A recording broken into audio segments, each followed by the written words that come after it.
অনেকেই জানে না যে সাবুদানা দিয়ে এত লোভনীয় এবং কম সময়ে একটা ডেজার্ট তৈরি হয়। প্রিয় বন্ধুরা, আসসালামু আলাইকুম। Welcome back to Irin Parvin recipe. নিয়ে চলে আসলাম সাবুদানার ডেজার্ট একটা রেসিপি। আর এটা খুবই কম সময়ে এবং ঘরে থাকা কম উপকরণ দিয়ে কিন্তু চটজলদি এই ডেজার্টটা তৈরি করে নেওয়া যায়। আর এতটাই লোভনীয় আর মজার এই ডেজার্টটা দেখলে চোখ জুড়াবে আর খেলে পারে মনটা ভরে যাবে।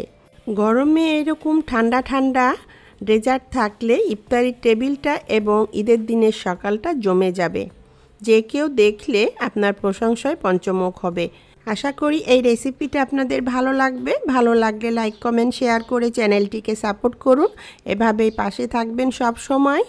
এইরকমই আরও নতুন নতুন রেসিপি দেখার জন্য আমার পেজটিকে সাবস্ক্রাইব ফলো করে রাখতে পারেন। তাহলে চলুন কিভাবে এই ডেজার্ট রেসিপিটা বানাবো সেটা আপনাদেরকে দেখাই। সাবুদানার ডেজার্ট করার জন্য পাতিলায় আমি পরিমাণ মতো পানি দিয়ে এটাকে ফুটিয়ে নিয়েছি। পানিটা যখন ভালো মতো ফুটে আসবে তখন এখানে দিয়ে দিলাম 1 কাপ সাবুদানা। সাবুদানাটা দেওয়ার পর নেড়েচেড়ে এটাকে ভালো মতো রান্না করে নিতে হবে। সাবুদানাটা রান্না করার সময় মিডিয়াম টু লো ফ্লেমে রান্না করতে হবে, তাহলে পরে আস্তে আস্তে সাবুদানাটা খুব ভালোভাবে সিদ্ধ হয়ে যাবে। আর সাবুদানাটাকে খুব ভালো করে সিদ্ধ করে নিতে হবে, কাঁচা থাকলে হবে না। তো বন্ধুরা, চুলার আঁচ কমিয়ে দিয়ে আমি সাবুদানাটা রান্না করে নিয়েছি। সিদ্ধ হওয়ার পর দেখতে এরকম হবে সাবুদানাটা। তারপর এই সাবুদানাটাকে আমি একটা স্ট্রেনারে নিয়ে বেশি করে পানি দিয়ে আমি 3-4 বার খুব ভালোভাবে ধুয়ে নিয়েছি। পানি দিয়ে ধুয়ে নিলে সাবুদানাটা একদম ঝরঝরে হয়ে যাবে। আর এটা ধুয়ে নিয়ে তারপর আমি একটা বাটিতে অল্প পরিমাণে পানি দিয়ে এই সাবুদানাটাকে রেখে দিব সাইডে।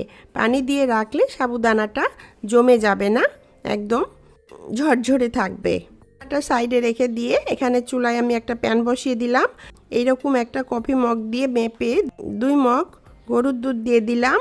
আর এখানে হলো 1/2 লিটার দুধ আছে।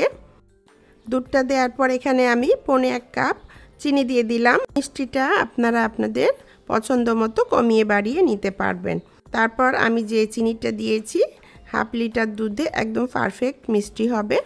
তারপর এখানে 2 কাপ দুধ দিয়েছি, সেজন্য এখানে আমি 2 চামচ আগার আগার পাউডার দিয়ে দিলাম।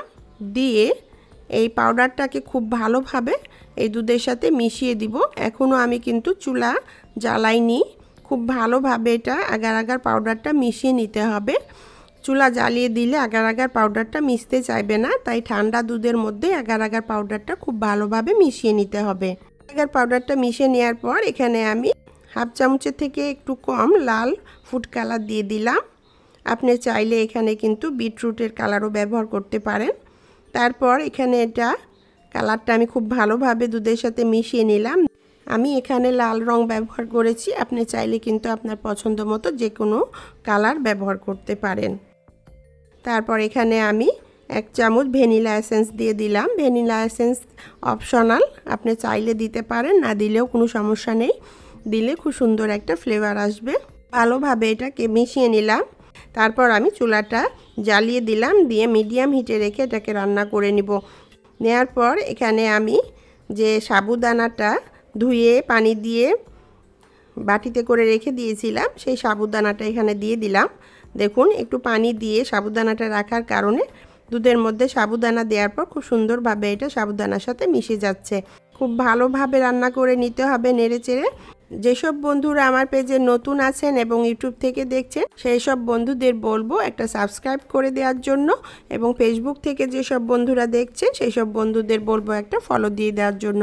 যেসব বন্ধুরা আগে থেকে সাবস্ক্রাইব ফলো দিয়ে রেখেছেন তাদেরকে অসংখ্য ধন্যবাদ, অনেক অনেক ভালোবাসা। এভাবেই সবসময় সাপোর্ট করবেন, পাশে থাকবেন। বেশি বেশি করে শেয়ার করুন ফ্রেন্ডস ফ্যামিলির সাথে। কমেন্টস করে জানান রেসিপিটি আপনার কাছে কেমন লেগেছে। ভালো লাগলে একটা লাইক দিতে ভুলবেন না। খুব ভালোভাবে রান্না করে নিতে হবে নেড়েচেড়ে। আর এটাকে সব সময় নাড়তে থাকতে হবে, নাহলে হয়তো দলা পেকে যাবে। খুব ভালোভাবে নেড়েচেড়ে এটাকে রান্না করে নিলাম। আর এটা বেশি রান্না করতে হবে না, খুব ভালো মতো যদি একটা বলক চলে আসে আর একটু রান্না হয়ে গেলেই বা সেটাকে নামিয়ে নিতে হবে। বেশিক্ষণ রান্না করলে দেখা যাবে পাতিলাতে এটা জমে যাবে, সেই জন্য তাড়াতাড়ি এটাকে নামিয়ে নিতে হবে। একদম খুব ভালো মতো এটা রান্না হয়ে গেছে, ফুটানো হয়ে গেছে। এটাকে আমি এখন নামিয়ে নিব। এরকম একটা বাটি আমি নিয়ে নিয়েছি এটা সেট করার জন্য। এই বাটির মধ্যে গরম গরম এই সাবুদানার ডেজার্টটা ঢেলে নিলাম। একটা চামচ দিয়ে একটু নেড়ে চেড়ে দিলাম। দেওয়ার পর এই বাটিটাকে আমি টেবিলের উপরেই একটা সাইডে ঠান্ডা হওয়ার জন্য রেখে দিব।